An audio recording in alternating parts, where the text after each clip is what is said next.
Usually we like to ease you into a topic. We grab a metaphorical coffee, we set the stage with some calm context. Yeah, we do. But today, we are scrapping the playbook. We just have to.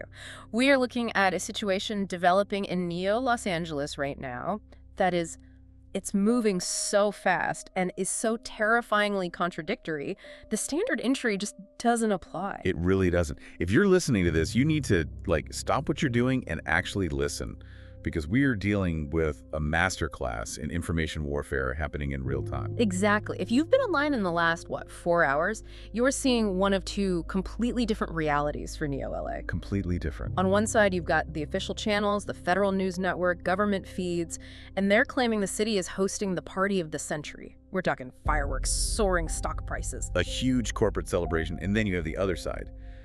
The intercepted fragments, the leaks, the desperate posts from people on the ground that paint a picture of absolute hell. We aren't talking about a rough party. We're talking about a biological nightmare. Total societal collapse. So our mission for this deep dive is urgent. We need to parse through the propaganda.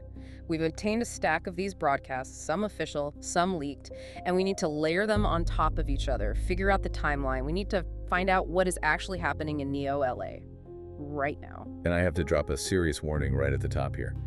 The details we're going to get into, especially with the leaked, uncensored feeds, they are incredibly graphic. This isn't just about political spin. It's about body horror on a citywide scale. Yeah, this is not for the faint of heart, but it is essential listening if you want to understand how a narrative is engineered to cover up a catastrophe. So let's start with the lie. Let's look at what the world is supposed to be seeing. We're calling this the official narrative. Okay, so this comes from the first batch of FNN broadcasts. We've got anchor Cara Evans and field reporter Tom Riley. Now, I want you to visualize this. The headline on the screen says, "Chaos in Neo-Los Angeles," which, that sounds alarming, right? It does, but look at how Cara Evans frames it immediately. She just walks it back. Instantly. She calls it a routine fireworks celebration. And my favorite euphemism of the year, a spirited block party gone slightly awry. Slightly awry. It's such a deliberate choice of words, Yeah. It just minimizes everything, and the visuals, they match that suppression. The footage FNN is showing in this first hour is all blurry, it's looped, it's shot from way back. You see smoke, but you can't see what's burning. You see crowds, but not their faces. Until they cut to Tom Riley on the ground, and this poor guy. You can tell immediately that something is wrong. The source notes say he's disheveled but smiling forcefully. He's standing in front of this heavy barricade, lights flashing everywhere, and he is trying so hard to sell this idea that the energy is just electric. He dismisses the commotion behind him, which sounds like screaming, by the way. Yeah, As enthusiastic dancers. Enthusiastic dancers. I mean, come on. I've been to some wild parties, but I have never seen one where the government deploys riot barricades because the dancing is just that enthusiastic. It's absurd. But you have to look at the why. Why use that language? They are recontextualizing panic as excitement. If people are running, they're dancing. If they're screaming, they're cheering. And then the cracks start to show. Evans asks about reports of a technical glitch and people feeling dizzy. Okay, and hold on. In any normal situation, if you have a huge crowd and people start getting dizzy, fainting, you think gas leak, heat stroke, something chemical. You do not think technical glitch. Unless you're in Neo-Los Angeles. And this is where the spin is, it's almost genius in how cynical it is. Riley explains the dizziness as a minor software update, a free upgrade for everyone's gadgets. And he ties it directly to the sponsor. He says, Helix assures us it's perfectly safe. Helix Dynamics, they're the ones throwing this party. That's the critical link. Helix Dynamics is hosting the event, and Riley explicitly mentions they are handing out complimentary energy drinks to keep the party going. So just think about the reality here. You have a population that is dizzy, disoriented, stumbling around, and the official line is, "Don't worry, it's just your neural link updating. Here, have a free drink." It's gaslighting on an industrial scale. And Riley is so adamant. No cause for alarm, he says. He even mocks the idea of evacuations. He claims people fleeing are just going to after parties. And then comes the classic move. When you can't explain the mess at home anymore, you need a villain. You need a scapegoat. The Mars angle. Right. Riley claims any talk of outbreaks, or he actually says this, zombies, is just fake news, spread by jealous competitors from Mars. It's so transparent, but, in the moment, probably so effective. Don't look at the sick people around you, get angry at the Martians. It shifts the emotion from fear to tribalism. And look who backs it up. Yeah. The source mentions President Voss is tweeting safety assurances in real time. So you have the media, the corporation, and the government all coordinated. They are making safety mean corporate compliance. If you run, you're ruining the party. If you question the dizziness. You're listening to Martian Propaganda. And the broadcast ends with Evans noting that Helix Dynamics stock is soaring. That seems to be the real priority here. Keep the ticker green no matter what. That's the why. Why lie so blatantly? Yeah. Because there is money on the table. But you can only hold a lie like that for so long. Yeah. Reality has a nasty habit of breaking through. Which brings us to phase 2 of this thing. We're calling this the pivot. This comes from a source labeled the Grand Helix Glow-Up. Seems to be from a few hours later. The situation on the ground has clearly gotten worse, so the lie has to evolve. This is where the PR guys really earn their money. They can't hide the chaos anymore. There's too much smoke, too much violence. So instead of denying it, They rebrand it. The nerve is just, Yeah. it's off the charts. The source notes that the smoke in the streets is now being digitally captioned as fog machines. The chaotic crowds, people fighting, they're framing that as a mosh pit. And look at Tom Riley now. In the first clip, he was just disheveled. Now, the notes say he is sweating a lot. His tie is completely crooked. He's flinching at noises off camera. Yeah. But he is sticking to that script. He explains the violence as roughhousing and playful tag games. Playful tag games. We are seeing footage of people tackling each other in the street, and he calls it tag. And then he says, there's special effects from Helix's latest tech demo. That is the normalization of terror.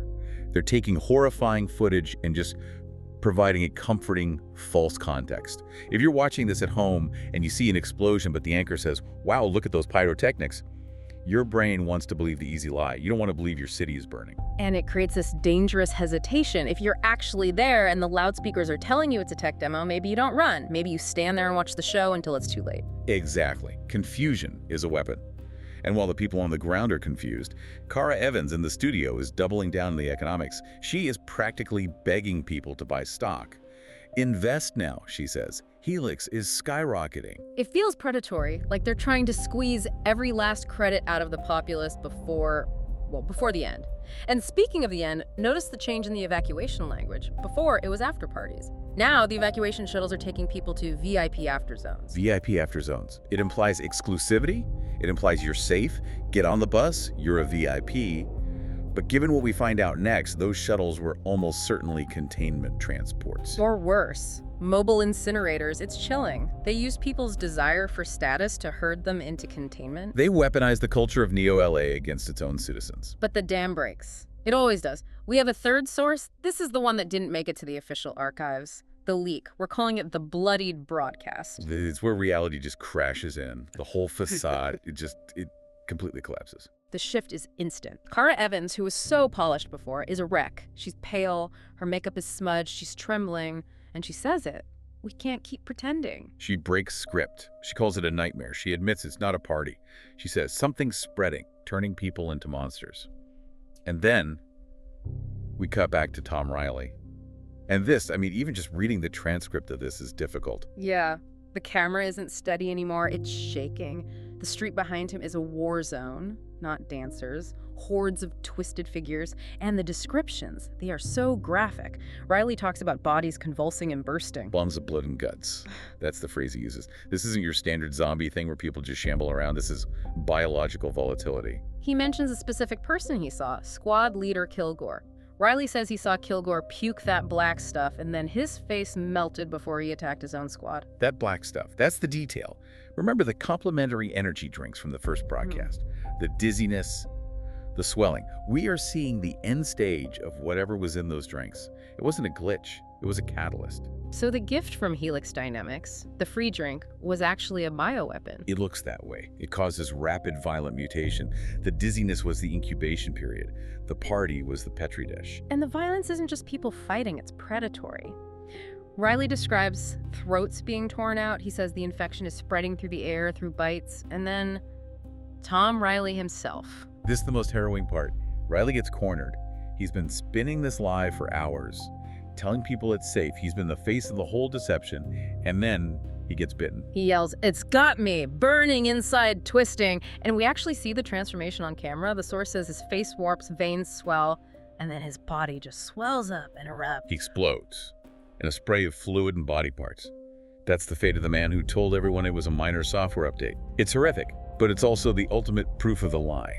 He consumed the narrative, and then the narrative consumed him. And it doesn't end there. The chaos reaches the studio. Right. Kara Evans is in the studio, hysterical, watching her colleague die like that. She screams that quarantines are failing, that the enforcers, the police are turning too, and then the doors of the studio burst open.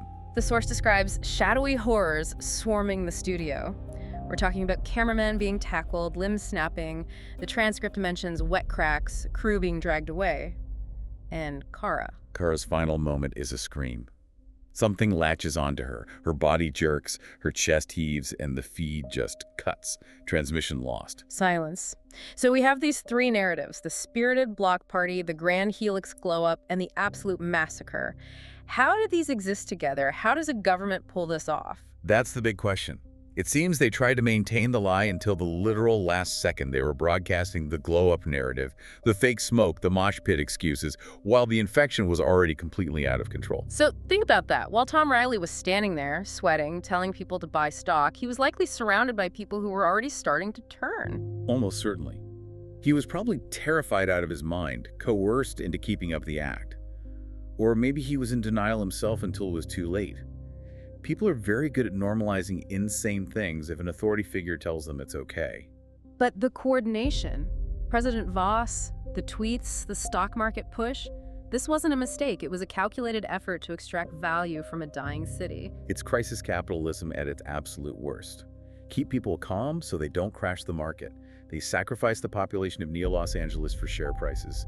Every minute they kept the party story going was another minute of high-frequency trading. And to stop anyone from figuring out what was really happening, by blaming Mars syndicates, they diverted all attention away from Helix dynamics. If people thought it was a Martian rumor, they wouldn't suspect the free drink in their hand. That Mars distraction is such a classic red herring. It's cynical, but it works. Don't look at the monster in front of you, look at the imaginary enemy in the sky. It delays the public's realization of who the real villain is. And in a biological event like this, delay is death. I want to circle back to that software update language, because that feels so specific to Neo-LA, and it feels like the most dangerous part of this whole thing. It is. In a city like that, people are conditioned to accept updates, glitches. Oh, my phone is lagging. Oh, my neural link is buffering. By framing biological symptoms, dizziness, seizures as technical glitches, they exploited the very culture of the city. They turned their tech savviness against them. It's the illusion of safety. You look at your screen, a polished anchor tells you it's fine. You check your feed, the president says it's fine. You look out the window and you see horror. But the screen is so comforting. The screen says it's a party. And that's the disconnect where people die. The Grand Helix glow-up was a massacre. There is no other word for it. So what does this mean for us, for you listening right now? If the studio is overrun, if the enforcers turned, Neo-Los Angeles is gone, isn't it? Gone. If containment failed at the studio level, a secure facility, and if this thing spreads that quickly, the city is lost.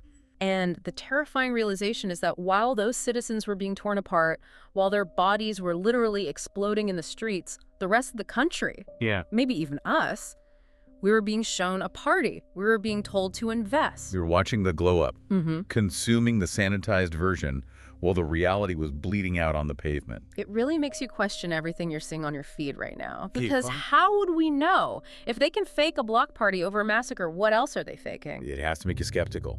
It demands you verify your sources. Because the official channel wasn't just wrong. It was the weapon. The broadcast was part of the trap. I want to leave you with this thought, and I want you to really sit with it. If you looked out your window right now and saw chaos smoke, people running, something that just looked wrong, but your phone, your TV, your favorite anchor told you it was just a celebration, which would you believe? Would you trust your eyes or the broadcast? And more importantly, are you sure the news you watched today, the routine updates you scrolled past this morning, are you sure those weren't just a Grand Helix glow-up of their own? Stay safe out there. And please question your feeds. We'll be monitoring the situation, assuming the signal holds. Good luck.